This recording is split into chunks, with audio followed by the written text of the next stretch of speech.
This evening, First Alert 4 continues to ask Boeing and our regional leaders about the impact of Boeing's defense, space, and security headquarters returning to St. Louis. We broke this news to you yesterday that Boeing will pull that operation from Arlington, Virginia. Well, we do know this change is now in effect. Greater St. Louis Inc. says over the last year, Boeing has added about 2,000 employees to their St. Louis operations, many of those engineers.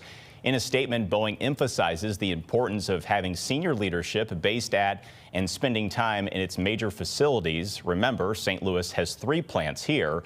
Boeing's Defense Division CEO Steve Parker and other executives are already based in St. Louis, but will have a presence in Arlington near the Pentagon. Greater St. Louis Inc. says having the headquarters here means Boeing is invested in St. Louis. Headquarter companies are better civic citizens than those regional offices. So we know they're going to be involved. We know that Boeing donates millions and millions of dollars every year, and we expect that to not only continue, but to increase with this new announcement.